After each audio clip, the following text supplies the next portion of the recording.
Écoutons tout de suite une méditation de Carême proposée par les serviteurs de Radio Espérance.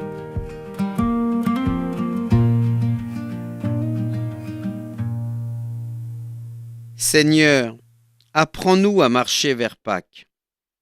Ce n'est pas contre des adversaires de chair et de sang que nous avons à lutter. Éphésiens 6, 12. Le carême met en lumière une réalité souvent discrète, le combat intérieur. Il ne s'agit pas d'une lutte spectaculaire, mais d'un affrontement silencieux, quotidien, parfois épuisant. Nos pensées, nos désirs, nos peurs s'y croisent, et nous découvrons que la fidélité se joue souvent dans l'ombre. Quel combat traverse aujourd'hui mon cœur? Et comment est-ce que je le présente à Dieu? Les pères du désert ont longuement médité cette lutte. Évagre le Pontique enseignait que nommer ses pensées devant Dieu est déjà un premier pas vers la liberté. Plus tard, saint Jean Cassien soulignera que le combat spirituel ne vise pas la performance, mais la purification du cœur. Dans notre temps, Benoît XVI rappelait que le combat chrétien n'est jamais solitaire.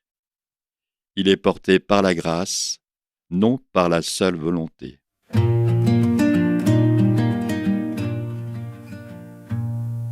Traverser le combat intérieur, ce n'est pas tout maîtriser. C'est accepter de ne pas être invulnérable. Dieu n'attend pas de nous une victoire éclatante, mais une fidélité humble.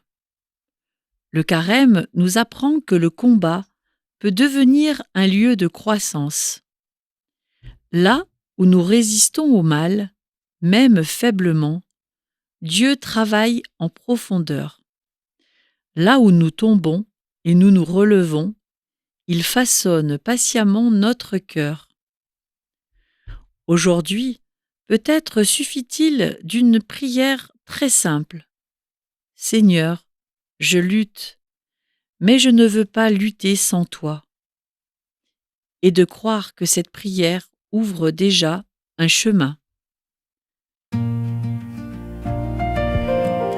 Que ces paroles continuent de nous accompagner aujourd'hui. C'était une méditation de Carême proposée par les serviteurs de Radio Espérance.